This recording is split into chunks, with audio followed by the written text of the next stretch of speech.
Estas férias leve o Observador no bolso. Na praia, no campo ou entre viagens, acompanhe toda a atualidade sem limites.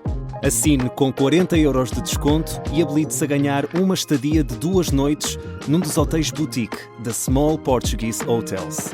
Este verão, desligue da rotina, não da informação. Assine em observador.pt. Horas.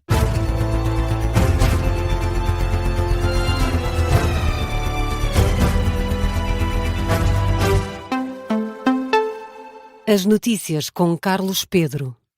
Jornal das 6, na Rádio Observador, os ministros da Administração Interna da União Europeia reúnem-se hoje de emergência para discutir a crise migratória em Ceuta, um dia após 88 migrantes terem sido resgatados nas Ilhas Baleares pelas autoridades espanholas. Aconteceu ontem. As autoridades de Espanha resgataram 4 embarcações que chegaram às Ilhas Baleares, Maiorca, Minorca, Ibiza e Formentera. Eram 88 migrantes vindos do norte de África e da África subsaariana. No ano passado já tinham chegado a estas ilhas mais de 400 barcos com 7.000 pessoas. Ainda assim, o mote para este encontro em Bruxelas dos ministros da Administração Interna prende-se com a questão de Ceuta.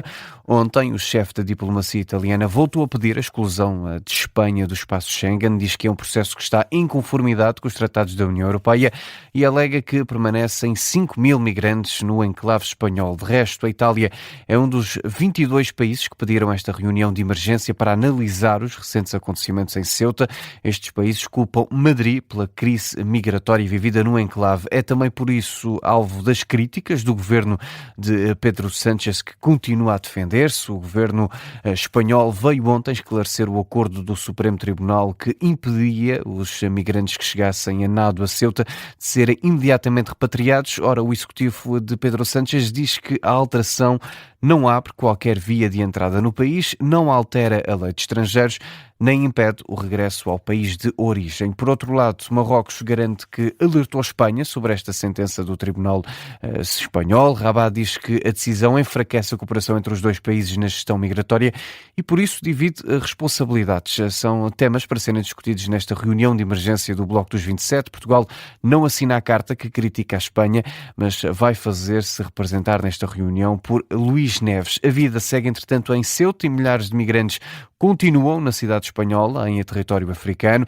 Os enviados especiais do Observador a Ceuta, João Porfírio e Inês André Figueiredo, estão no local e admitem que o pior cenário aparenta já ter ficado para trás. O cenário mais complicado já passou, quase todos os migrantes que entraram em Ceuta já saíram pela fronteira terrestre de volta a Marrocos, mas os que sobram são, por assim dizer, os mais resistentes. Continua a haver tentativas das autoridades espanholas de encaminhar estas pessoas para a fronteira de Marrocos. Há uma presença muito forte tanto do Exército como da Polícia na cidade e, no fundo, uma tentativa de não facilitar a vida a quem quer ficar.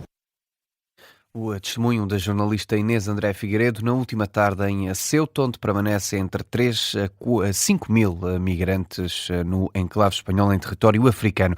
Ainda lá por fora, Donald Trump diz que não vai permitir que o Irão cobre taxas pela travessia do Estreito de Hormuz. Questionado sobre se o Irão estaria disposto a regressar à navegação totalmente livre, o presidente dos Estados Unidos insiste que a passagem de navios por Hormuz tem de ser feita sem qualquer tipo de pagamento ao Irão e que nenhum outro cenário está em cima da mesa. O líder da Casa Branca voltou ainda a deixar ameaças a Teherão, diz que é a última oportunidade para os iranianos assinarem um bom acordo e, apesar de desmentido pelos islâmicos, Trump assegura que continuam as negociações entre os dois países. Mas na análise a esta fase do conflito, o especialista em política norte-americana Nuno Gouveia diz que a posição do presidente dos Estados Unidos está fragilizada. E Donald Trump tem a necessidade e tem tido a necessidade de terminar este conflito no fundo num formato positivo para os Estados Unidos, mas não tem encontrado meios. E é evidente que estas ameaças que ele profere e que depois recua, no fundo têm fragilizado o seu caso, mas também demonstram que Donald Trump e os Estados Unidos não têm neste momento uma saída fácil para este conflito e mais do que isso, que no fundo estamos num impasse. Nuno Gouveia, ontem à noite no Gabinete de Guerra da Rádio Observador. A edição desta manhã é com o Miguel Baumgartner. Vamos falar de atualidade nacional. A Procuradoria Europeia está a investigar os contratos feitos pela Polícia Judiciária durante a liderança de Luís Neves. Em causa estão os contratos para remodelações e empreitadas que a Polícia Judiciária estabeleceu com a Constru Barcelos, a mesma empresa responsável pelas obras na casa do antigo Diretor Nacional da PJ e atual Ministro da Administração Interna. A notícia foi avançada pela CNN Portugal, que refere que a Procuradoria Europeia iniciou um processo de verificação destes contratos, ou seja, uma espécie de averiguação preventiva. Esta ação judicial europeia surge depois de o Ministério Público Português ter aberto um inquérito ao caso do atrelado de droga apreendido numa operação e depois encontrado nas instalações da empresa do empreiteiro amigo de Luís Neves. O ministro já reagiu, saúda a investigação e diz-se disponível para colaborar com as autoridades. O Presidente da República promulgou o diploma que prevê a criação da carreira de médico-dentista no Serviço Nacional de Saúde. Acontece 40 anos depois da primeira proposta apresentada na Assembleia da República para juntar a saúde oral aos serviços do SNS.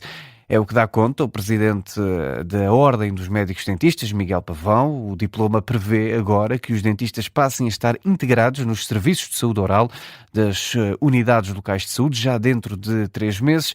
Miguel Pavão lembra que a medida foi aprovada no Parlamento por unanimidade e por isso diz esperar um processo rápido por parte do Governo. Esta é uma luta muito antiga. Só para termos uma noção, a primeira proposta da carreira do médico-dentista no Serviço Nacional de Saúde data exatamente de julho de 1986, há 40 anos atrás. Não é por este atraso de muitos anos para ser vigorado agora num decreto-lei que significa que não venha a ser implementado no mais breve, curto prazo possível, porque o próprio diploma estipula que o Governo terá 90 dias para operacionalizar aquilo que foi aprovado de forma unânime pela Assembleia da República. O Presidente da Ordem dos Médicos Dentistas, Miguel Pavão, à Rádio Observador.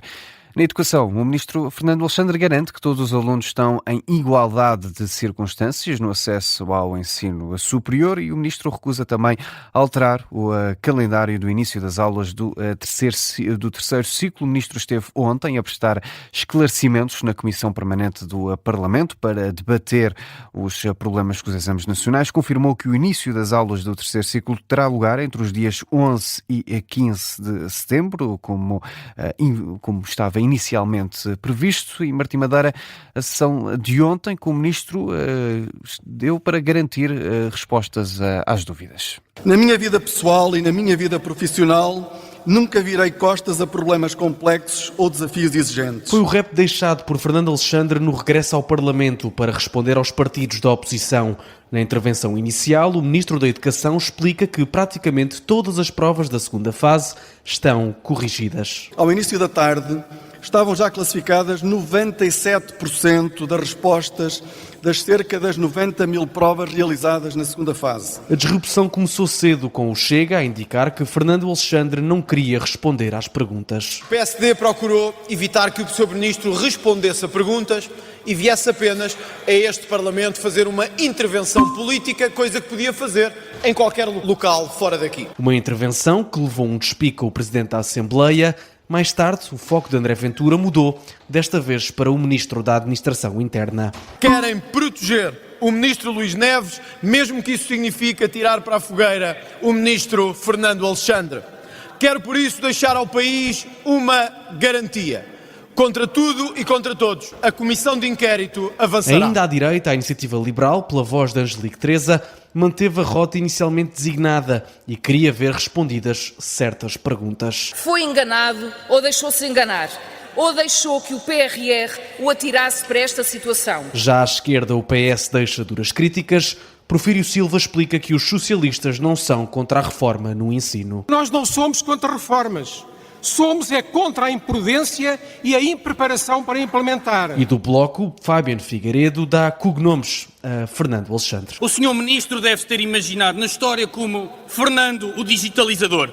Mas a história de Portugal lá tem as suas ironias. Já tínhamos um Dom Fernando o inconstante agora temos 2. Na intervenção final, o Ministro da Educação explica que 50% das provas da fase de reapreciação já estão corrigidas e que nenhum aluno da primeira fase vai ser prejudicado. A esta hora, mais de 50% das reapreciações já estão concluídas. Nenhum aluno será afetado no acesso ao ensino superior. Todos os alunos que têm a classificação vão ter a reapreciação da primeira fase a tempo de poderem concorrer à primeira fase.